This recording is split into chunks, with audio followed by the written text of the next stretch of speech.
مدحت جناب شمس قلوب امامت کے دربار میں اپنے جمع کیے ہوئے نچھاور فرمائیں گے۔ اللہم صلی علی محمد وآل محمد۔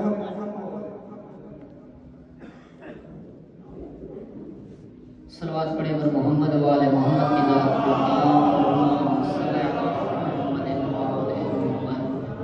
ماشاءاللہ لا حول ولا قوت الا باللہ العلی العظیم۔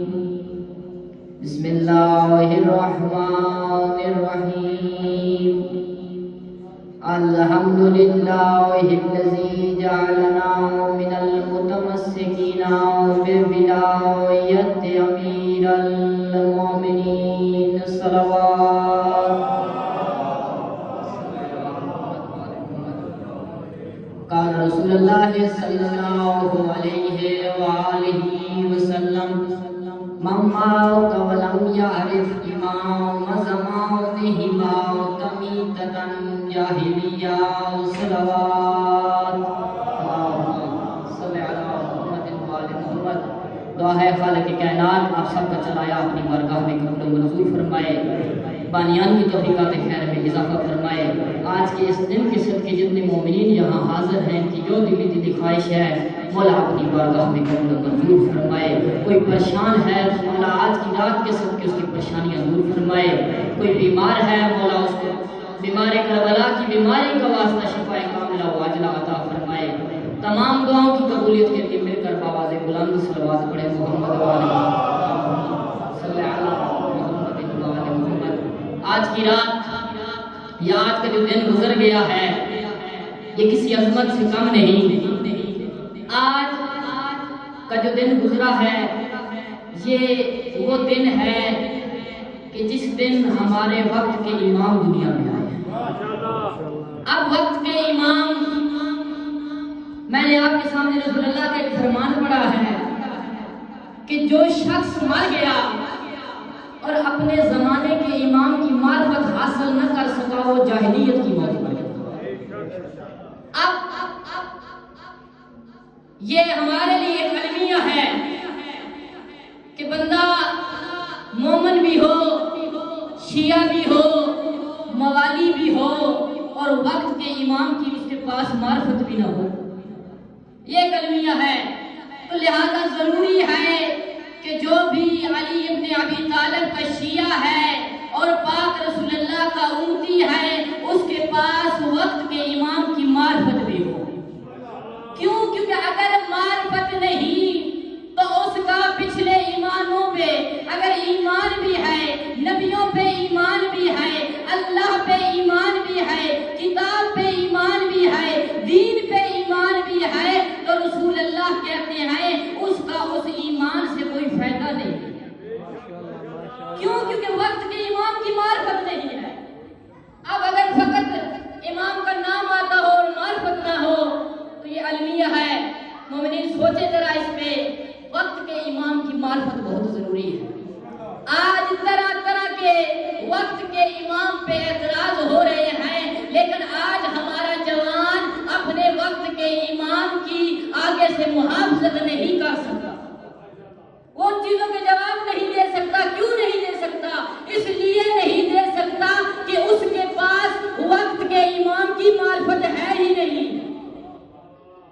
تھوڑی باتیں سخت ہیں لیکن کرنا ضروری ہے۔ جو چند بندے بیٹھے ہیں اگر ان تک میرے ناقص علم کے ذریعے تھوڑی سی معرفت بھی پہنچ جائے تو ہمارے علم کے لیے اور ہماری بخشش کے لیے بھی کافی ہے۔ تو اس وقت کے امام پہ طرح طرح کے اعتراض ہوتے ہیں۔ اب دو نظریے ہیں، ایک کہتا ہے وہ امام ظاہر ہو گئے اور دوسرا کہتا ہے نہیں وہ امام پیدا ہو گئے۔ یہ ہے اختلاف۔ اب رسول اللہ کی ایک حدیث ہے کہ میری امت میں جب تک 12 خلیفہ، 3 طرح کے لفظ آیا، 12 خلیفہ، 12 مرد اور 12 امیر نہ ہو تب تک قیامت نہیں آئے گی۔ یہ اب 3 لفظ آئے ہیں۔ اب رسول اللہ نے نام نہیں لیا۔ کیوں؟ کیونکہ اللہ نے بھی قرآن میں کسی امام کا نام نہیں لیا۔ اس لیے نہیں لیا کہ نام تو تو وہ کوئی رکھ سکتا ہے، لیکن اللہ نے اور اس کے نبی نے وہ صفات بتائی ہیں کہ جو کسی اور میں نہیں ہو سکتی، اس لیے نام نہیں لیا۔ نہیں تو نام لینا میں اللہ کو کیا حرج تھا؟ کسی کا ڈر تھا کوئی؟ رسول اللہ نے بھی نام نہیں لیا لیکن صفات بتا دی۔ اب فرمایا میں ایک حدیث کے ذریعے بتاؤں گا کہ پہلا کون ہے اور آخری کون ہے۔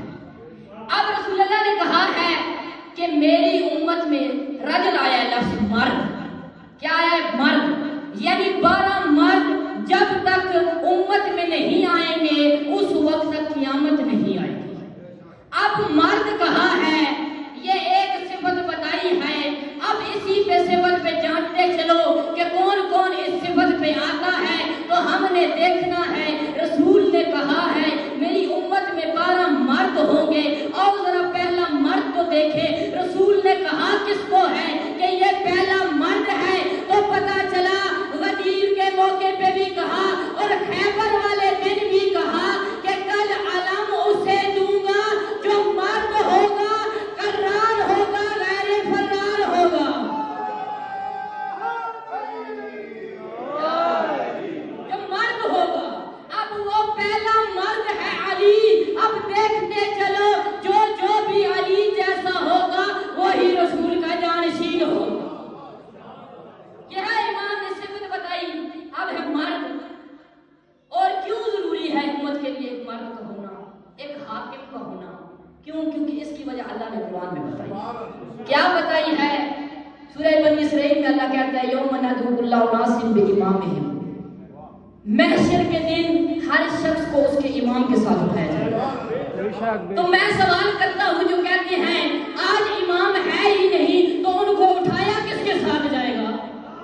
لہذا ضروری ہے کوئی امام ہو جس کے ساتھ آج کی امت کو اٹھایا جائے۔ پھر اللہ اور جگہ کیا کہہ رہے ہیں؟ وَلِكُلِّ قَوْمٍ هَادٍ، ہر قوم کے لیے ایک ہادی ہے۔ اب یہ دوسری آیت ہے، پہلی آیت امام والی، اس سے بھی آپ بتا سکتے ہیں کہ ہمارا امام موجود ہے، کیونکہ ہر امت کے لیے ایک امام کا ہونا ضروری ہے۔ دوسری کیا ہے؟ وَلِكُلِّ قَوْمٍ هَادٍ، ہر قوم کے لیے ایک ہادی ہے۔ اب ہادی کیسے پتہ چلے گا ہادی کون ہے؟ تو یہ بھی ذرا قرآن سے پوچھتے ہیں۔ قرآن سورہ یونس میں کہتا تھا میں یہدی الی الحق، کہ دو طرح کے لوگ ہیں، ایک ہے وہ جو لوگوں کو ہدایت کرتا ہے، اور دوسرا ہے وہ جسے لوگ ہدایت کرتے ہیں۔ اب اللہ ان سے سوال کر رہا ہے سورہ یونس میں کہ کہہ رہا ہے اتباع کے اور اطاعت کے زیادہ قابل کون ہے، جو لوگوں کو ہدایت دیتا ہے یا وہ شخص جسے لوگ بتائیں کہ سیدھا راستہ یہ ہے تب اسے پتہ چلتا ہے سیدھا راستہ کیا ہے؟ تو میں اپنے الفاظ میں یوں کہوں نا، اللہ کہہ رہا ہے اپنا امام بتاتے ہوئے، ہادی بتاتے ہوئے کہ ہادی وہ ہوتا ہے جو لوگوں کو سلونی کا دعویٰ کر کے بتائے اور جو پوچھنا ہے پوچھ لو، بلکہ یہ نہ کہے میں بیٹی سے مسئلہ پوچھ کے۔ ان کی عقل ناقص کو ذرا دیکھو کہ شیطان کے ماننے والے خود شیطان پہ کبھی انہوں نے اعتراض نہیں کیا۔ اگلا اعتراض جو کرتے ہیں وہ یہی ہے کہ امام اگر ہیں تو ممکن نہیں ان کی اتنی عمر ہو۔ تو جو ہے ذرا محترمات کی ممکن نہیں ہے کہ اتنی زیادہ عمر ہو۔ تو میں آپ سے کہتا ہوں بہت سیاسی شخصیات ہیں کہ جن کی عمر بہت زیادہ ہے۔ حضرت نوح علیہ السلام، خود حضرت عیسیٰ کے بارے میں ان سے ذرا پوچھی کیا خیال ہے، تو کہتے ہیں کہ حضرت عیسیٰ علیہ السلام زندہ ہیں۔ تو میں آپ ان سے کہتا ہوں حضرت عیسیٰ علیہ السلام زندہ ہیں، ٹھیک ہے مان لیا وہ زندہ ہیں، کیوں؟ اللہ کے حکم سے زندہ ہیں، ان کی عمر پہ کبھی اعتراض نہیں کرتے ہو۔